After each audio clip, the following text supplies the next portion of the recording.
तो बायो का पेपर है कल। इतने दिनों तक जो हमने मेहनत करी है ना, वो कल हमें पेपर में दिख जाएगा कि क्या कैसा पेपर आया है, टफ आया, इजी आया, सब कुछ पता चल जाएगा। लेकिन उससे पहले जो आज का दिन है वो बहुत ही ज़्यादा क्रूशियल है। तो इसको कैसे हमें अच्छे से यूटिलाइज़ करना है, कैसे हम यहाँ से ज़्यादा आउटपुट लेकर आ सकते हैं, उसका पूरा प्रॉपर प्लान मैं तुम्हें इस वीडियो में बता देती हूँ। ज़्यादा टाइम नहीं लूँगी क्योंकि मुझे पता है तुम्हारा टाइम बहुत कीमती है। और बस ये वीडियो तुम्हारे लिए बहुत यूज़फुल होगी क्योंकि इसमें मैं सारी इंपॉर्टेंट चीज़ें बताने वाली हूँ जो तुम्हें एक्चुअली में आज के दिन फॉलो करनी चाहिए। Hi everyone, my name is Ekta Soni. Welcome और welcome back to this YouTube channel. जल्दी से स्टार्ट करते हैं। देखिए, सबसे पहली चीज़ आपको करनी है, टेंशन नहीं लेनी है। तुमने जितना पढ़ा होगा ना उतना ही बहुत इनफ है। तुम्हें कोई ज़्यादा टेंशन लेने की ज़रूरत नहीं है। ये चैप्टर नहीं पढ़ा, वो चैप्टर रह गया, ये करना रह गया, उसका तो उतना हो गया। ये करना छोड़ देना। आज के दिन सिर्फ अपने आप पे ये बिलीव रखना है कि मैंने जितना पढ़ा है ना, मैं उतना ही रिवाइज़ करूँगा या करूँगी। और उसके अलावा मुझे किसी से कोई फ़र्क नहीं पड़ता। मेरे फ्रेंड्स ने किया होगा पूरा सिलेबस, पर मुझे उनसे फ़र्क नहीं पड़ता, मुझे मेरे से फ़र्क पड़ता है। देखो, किसी ने कितना सिलेबस कर लिया है, कितना नहीं किया है, उससे आपकी प्रिपरेशन पे 1% भी फ़र्क नहीं पड़ेगा। किसी ने कुछ नहीं भी किया है तो भी आप पे फ़र्क नहीं पड़ेगा। किसी ने सब कुछ कर लिया है या 10 बार रिवाइज़ करके भी बैठा होगा तो भी आप पे फ़र्क नहीं पड़ेगा। आप पे फ़र्क तब पड़ेगा जब आप अपनी प्रिपरेशन पे फोकस करोगे। तो पहली चीज़ तो ये करनी, टेंशन नहीं लेनी। जितने चैप्टर्स करे हैं सिर्फ उनको रिवाइज़ करना है, कोई नया चैप्टर नहीं करना। बहुत सारे बच्चे बोलते हैं हमने इवोल्यूशन नहीं किया, इवोल्यूशन कर लें, कौन सी वीडियो से करें। मत करो, इवोल्यूशन नहीं करना है। अब देखो, इतने टाइम तक नहीं कराना तो अभी लास्ट के दिन में आके क्या कर लेंगे, नहीं हो पाएगा ना। तो लास्ट के दिन में आके कोई नई चीज़ नहीं करनी है। सिर्फ जो हमने पिछले कुछ दिनों में पढ़ा हुआ है बस उसी को बार बार रिवाइज़ करते जाओ। देखो, बायो एक ऐसा सब्जेक्ट है जहाँ पर आपके ना कॉन्सेप्ट्स होते हैं, वो कॉन्सेप्ट दिख जाते हैं कॉपी में जब आप लिखते हो। तो ऐसा तो है नहीं कि आप फिजिकल एजुकेशन की तरह या फिर किसी और ऐसे सब्जेक्ट की तरह बना के लिख दोगे, नहीं लिख सकते हो। अगर होता तो मैं खुद बोल देती कि तुम्हें कर लो, नहीं होता है। ठीक है, फिर भी तुम्हें लगता है कि नहीं यार, इवोल्यूशन के कुछ इंपॉर्टेंट टॉपिक्स तो पढ़ लेने चाहिए हमें, तो मोस्ट इंपॉर्टेंट टॉपिक्स का मैंने PDF अपने टेलीग्राम पर भेज रखा है।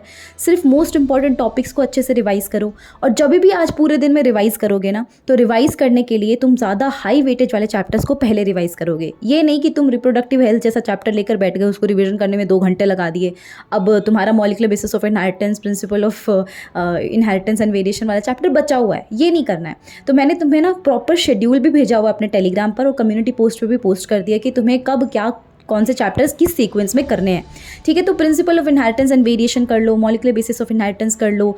ठीक है, उसके बाद तुम अपना ह्यूमन हेल्थ एंड डिजीज़ कर लो, सेक्शुअल रिप्रोडक्शन हो गया, in flowering plant and human reproduction हो गया। तो ये वाले चैप्टर्स ना बहुत ही ज़्यादा हाई वेटेज वाले हैं। बायोटेक्नोलॉजी हो गया, तो इनको पहले रिवाइज करने की कोशिश करो। उसके बाद में तुम जाओ छोटे छोटे चैप्टर्स की तरफ। जो छोटे छोटे चैप्टर्स होते हैं जैसे माइक्रोब्स हो गया, उसमें टेबल जो दी हुई है ना, उनसे क्वेश्चंस आते हैं। वो माइक्रोब क्या काम करता है, वो माइक्रो फंगी है या बैक्टीरिया है, वो सब चीज़ें थोड़ा देखने की कोशिश करो। तो ये छोटी छोटी चीज़ों पे फोकस करो और फटाफट क्विक रिवीजन पे थोड़ा फोकस करो। ये नहीं कि एक चैप्टर को लेकर बैठ गए तो हम बैठे ही हैं। फिर एक टाइमलाइन डिसाइड करो कि यार 1 घंटे में ये चैप्टर होना चाहिए तो होना ही चाहिए, फिर उसके अलावा ज़्यादा टाइम उसको देना नहीं है। ठीक है, तो सबसे पहला आपको वेटेज वाइज अपना रिवीजन करना आज के दिन। दूसरा, इंपॉर्टेंट टॉपिक्स जो है वो चैप्टर वाइज मैं आपको भेज चुकी हूँ ऑलरेडी टेलीग्राम के ऊपर PDF। तो आप एक बार टेलीग्राम के ऊपर फाइल सेक्शन में जाकर ना PDF चेक कर सकते हैं क्योंकि मैंने भेज रखा हुआ है।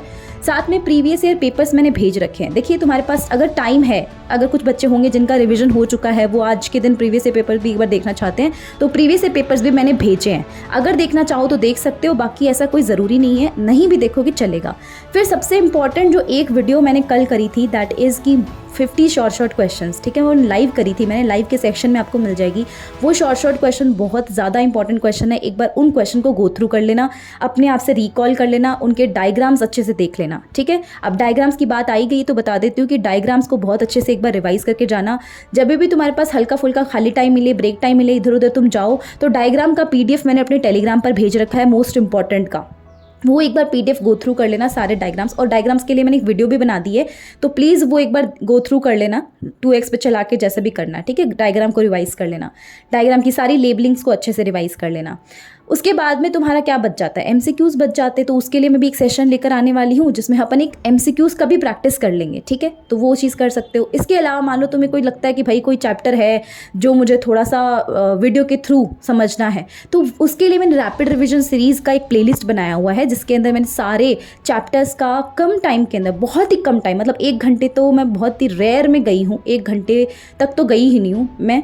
40 मिनट या 50 मिनट के अंदर हर एक चैप्टर को बहुत अच्छे से रिवाइज़ करवाया है। तो वो रैपिड रिविजन सीरीज़ ना वो बहुत अच्छी है। 2x पे चला के कोई भी चैप्टर पे डाउट आए ना 2x पे चला के उसको देख लेना, ठीक है। फिर अपने नोट्स से पढ़ लेना।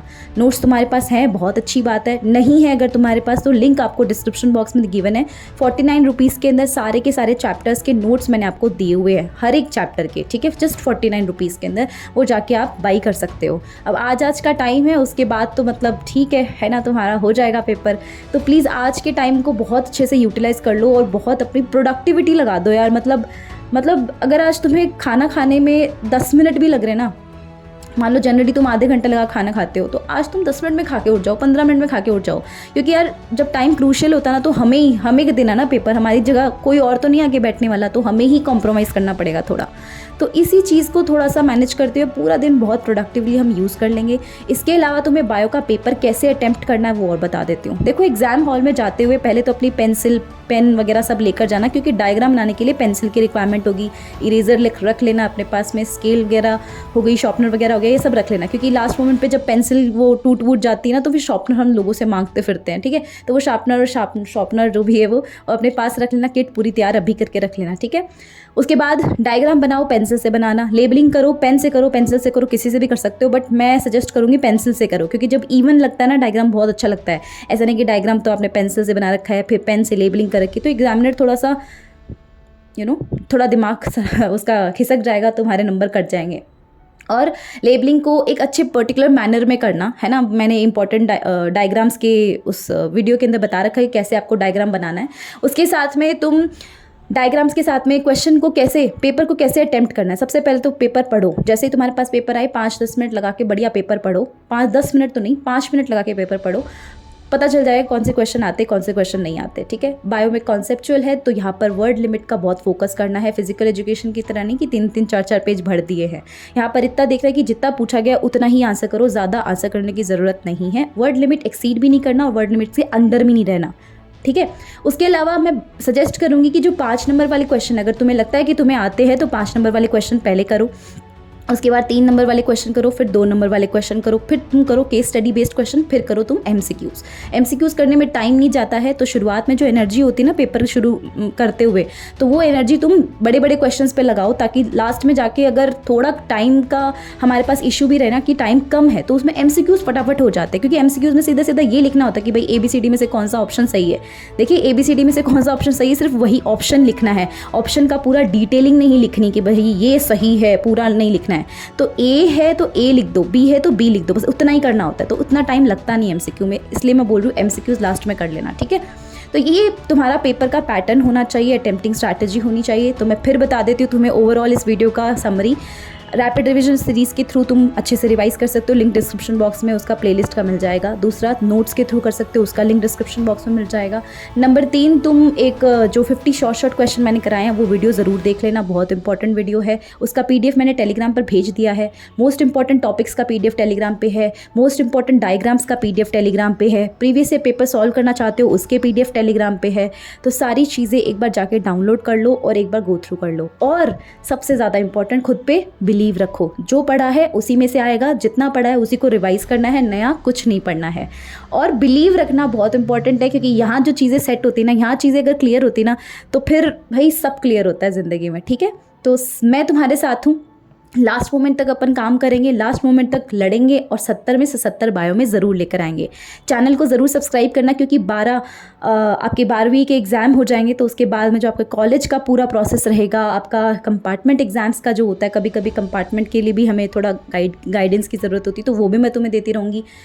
और उसके साथ में तुम्हारा कॉलेज का हो जाएगा, उसके साथ में तुम्हारा नीट का जो पेपर होने वाला है उसके लिए स्ट्रैटेजीज़ वगैरह, टाइम टेबल वगैरह सब कुछ मैं यहाँ पर शेयर करूँगी तुम्हें, सारी चीज़ें। तो प्लीज़ इस चैनल को ज़रूर सब्सक्राइब करना, ज़्यादा से ज़्यादा प्यार दीजिएगा और वीडियो को ज़्यादा से ज़्यादा शेयर ज़रूर करिएगा, ठीक है। ऑल द बेस्ट, मेरी बेस्ट विशेज़ हमेशा तुम्हारे साथ में हैं। फोड़ आना यार पेपर, बहुत मेहनत करिए, फोड़ आना। 70 में से 70 आएंगे और आकर ही रहेंगे, ठीक है। बाय, टेक केयर और बढ़िया से पढ़ते रहो। Love you all.